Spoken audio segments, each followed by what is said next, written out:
사랑하고 존경하는 성도 여러분, 그리고 진리의 말씀을 사모하는 모든 분들께 하나님의 크신 은혜와 평강이 함께 하시기를 기원합니다.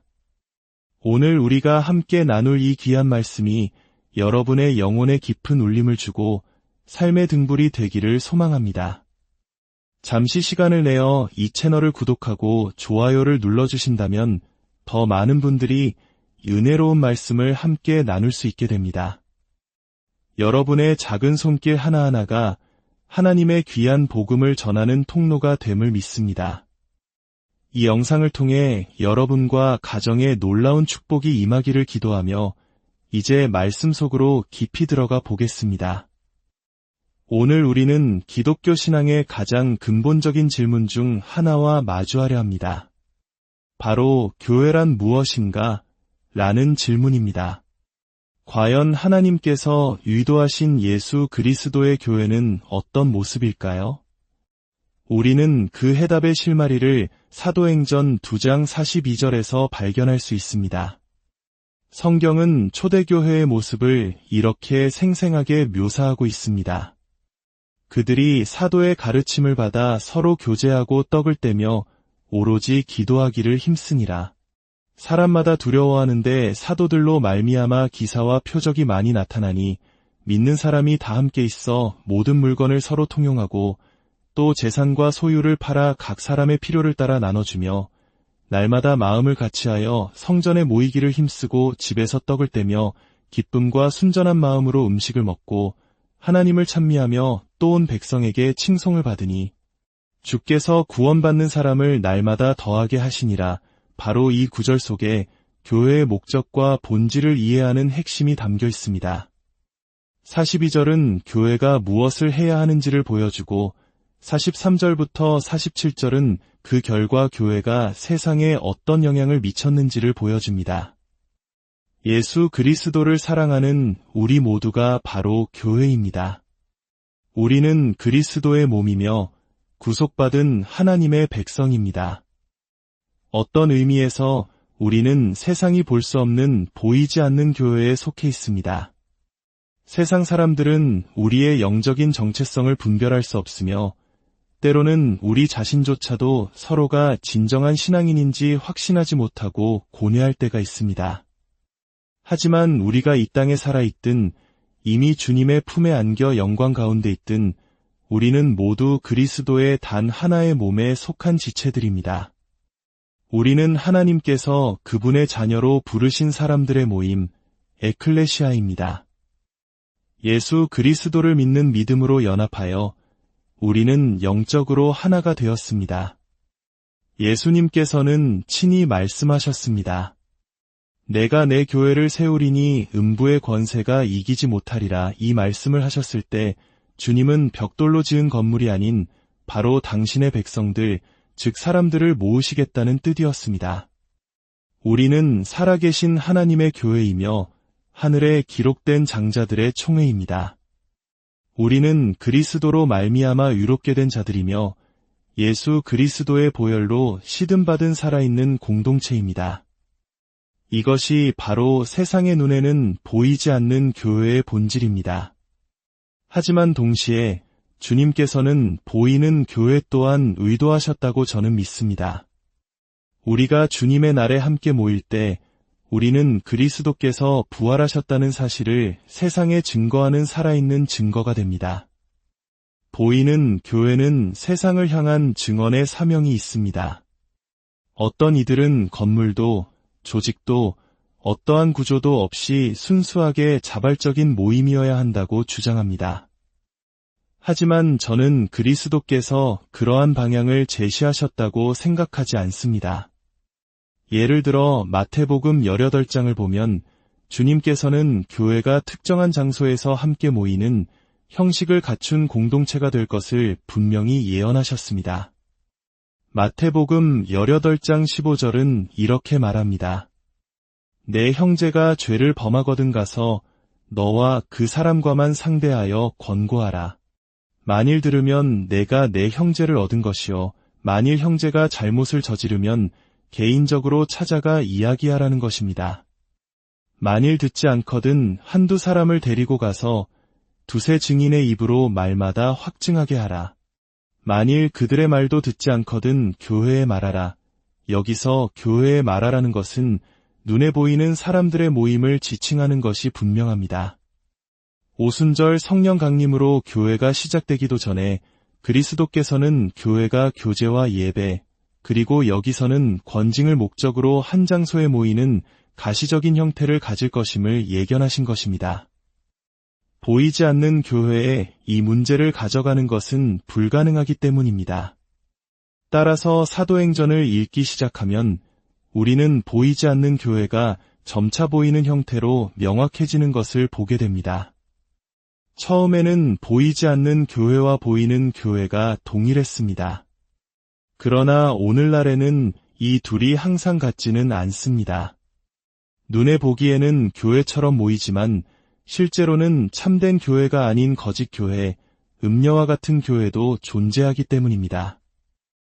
초대교회 성도들은 처음에는 가정에서 모였습니다. 모임이 커지면서 집을 확장했고 3세기에 이르러서는 교회가 성장함에 따라 자체 건물을 가지고 모이게 되었습니다. 이제 우리는 교회의 두 가지 성경적 측면, 즉 교회의 설립과 교회의 사역에 대해 살펴보겠습니다. 교회의 역사를 통해 우리는 많은 것을 배울 수 있습니다. 사도행전 2장에 묘사된 예루살렘의 첫 지역 교회는 어부와 같은 평범하고 가난한 사람들로 주로 구성되었습니다. 그들 중에는 약간의 재산을 가진 사람도 있었지만 가난한 사람들의 수가 압도적으로 많았기에 가진 자들이 기꺼이 없는 자들을 위해 자신의 소유를 나누었습니다. 그들은 예수 그리스도를 믿는다는 이유로 사회에서 배척당하고 박해를 받았습니다. 이런 특수한 상황 때문에 그들은 모든 것을 공동으로 소유하는 삶을 살았습니다. 그러나 이것은 사도행전 전체를 통틀어 다른 어떤 교회에서도 나타나지 않는 독특한 원칙이었습니다. 교회가 공동체 생활, 즉 꽃뮨 형태를 이루는 것이 일반적인 모습은 아니었습니다. 모든 것을 공산주의적 혹은 사회주의적으로 공유하는 것은 성경적인 모델이 아닙니다. 이것은 오직 수많은 가난한 성도들과 박해라는 예루살렘 교회의 특수한 상황 때문에 생겨난 예외적인 경우였습니다. 예루살렘 교회는 기도 모임 가운데서 태어났습니다. 오순절날 다락방에서 기다리던 자들에게 성령이 임하시고 그들을 충만케 하셨을 때 바로 그 순간 교회가 시작되었습니다. 성령의 세례가 일어났고 첫 지역 교회가 바로 그날 형성된 것입니다. 참으로 놀라운 교회였습니다. 그들은 모두 성령으로 충만했고 각자 받은 은사를 발휘했으며 성령 안에서의 연합과 그리스도의 사랑이 온 세상에 분명히 드러났습니다. 교회는 급속도로 성장했습니다. 첫날에만 3,000명이 더해져 즉시 대형 교회가 되었습니다. 여러분은 아마 어떻게 그렇게 단숨에 가능합니까? 제대로 된 프로그램을 준비할 시간도 없었을 텐데요. 라고 물을지도 모릅니다. 맞습니다. 인간의 프로그램이 아니었습니다. 그것은 전적으로 성령 하나님의 사역이었습니다. 성령의 인도하심과 사역이 그 모든 것을 독특한 방식으로 이루어지게 한 것입니다.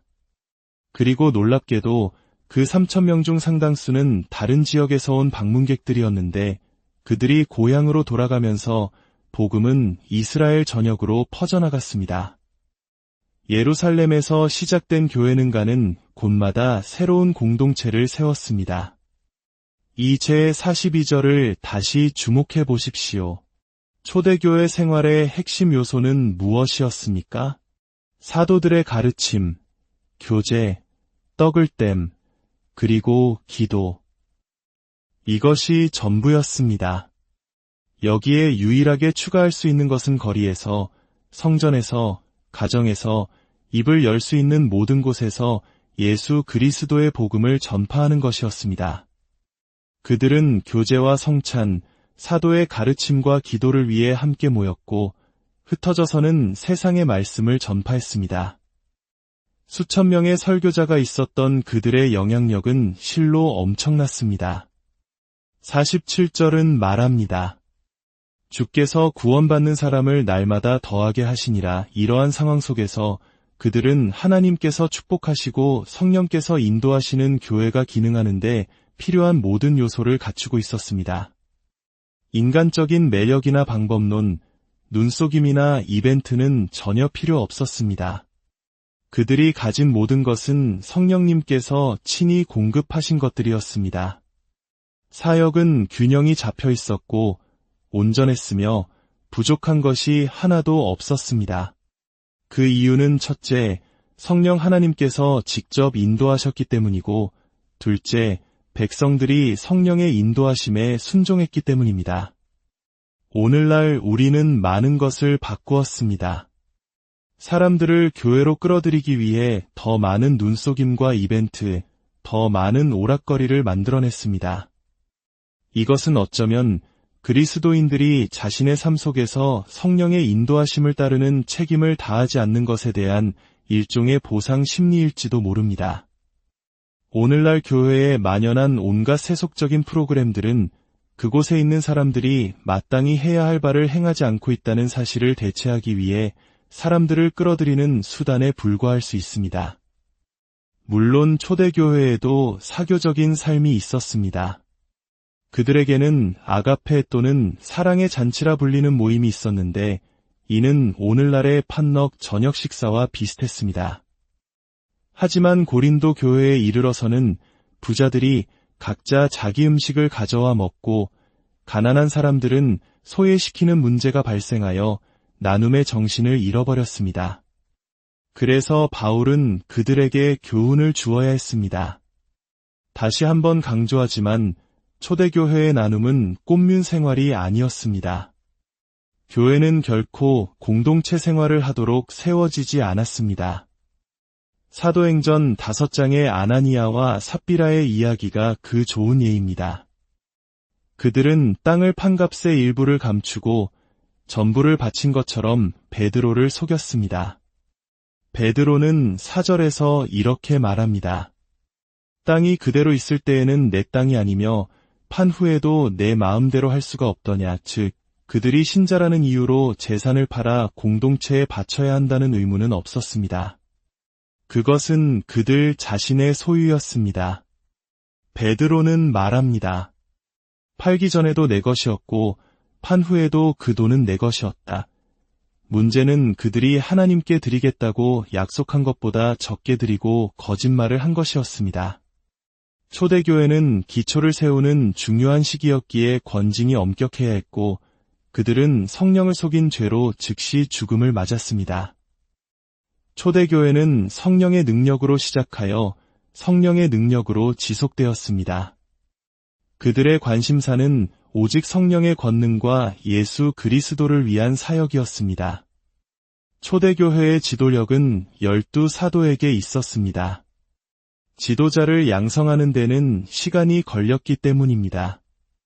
곧 장로와 집사들이 세워지겠지만 그들은 초신자일 수 없었습니다. 그리고 초대교회에서는 모두가 초신자였습니다. 그래서 하나님께서는 12 사도를 최소 7년, 어쩌면 10년 동안 예루살렘 교회에 남겨두셨습니다. 사도들은 그들을 섬겼고 장로와 집사의 역할을 모두 감당했습니다. 말 그대로 음식을 나누어 주고 식탁에서 시중드는 일까지 했습니다. 오랜 세월이 지나 몇몇 사람들이 영적 지도력과 성숙함에 이르렀다고 판단되었을 때 비로소 그들은 회중 가운데서 장로와 집사를 선택하기 시작했습니다.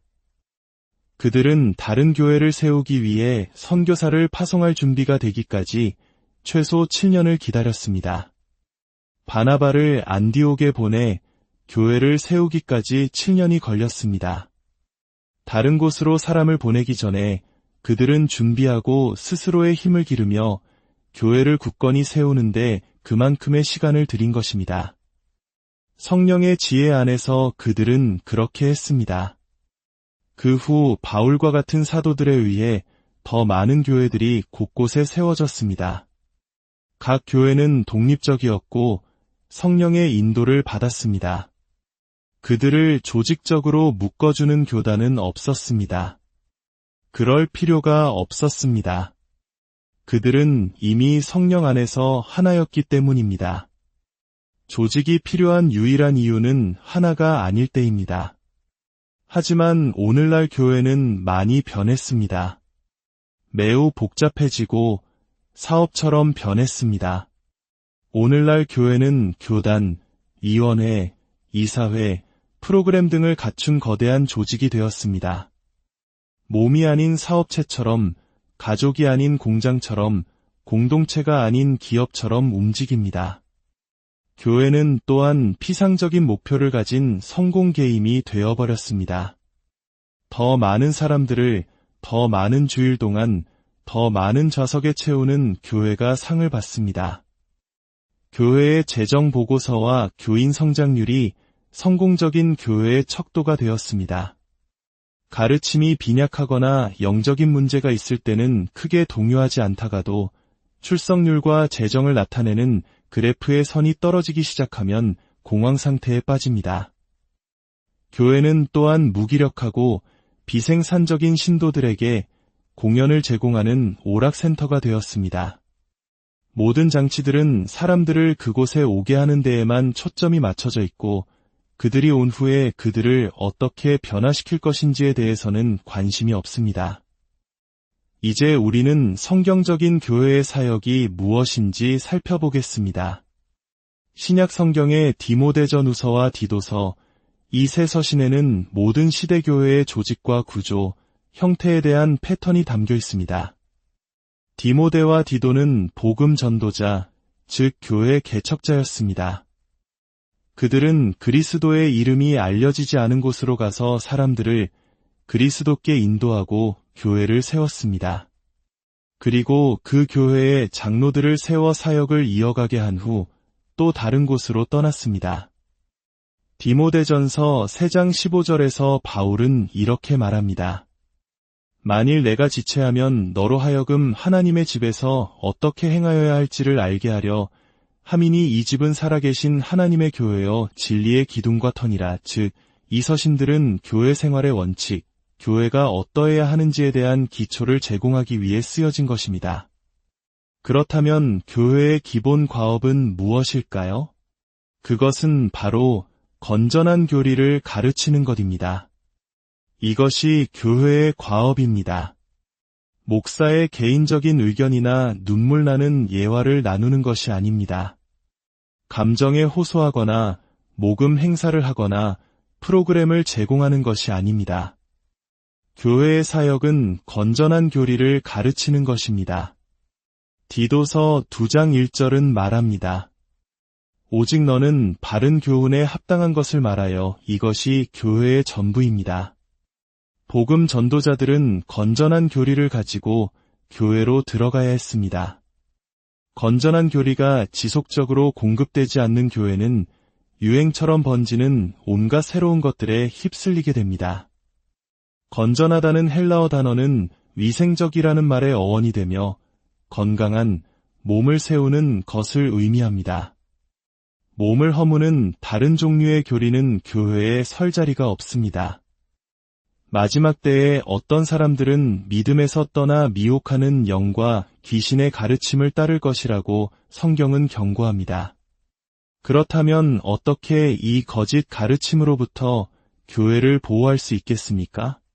그 해답은 디모데전서 4장 6절에 명확하게 나와 있습니다. 내가 이것으로 형제를 깨우치면 그리스도 예수의 좋은 일꾼이 되어 믿음의 말씀과 내가 따르는 좋은 교훈으로 양육을 받으리라. 거짓 교리에 대한 유일한 보호책은 성도들을 건전한 교리로 양육하는 것입니다.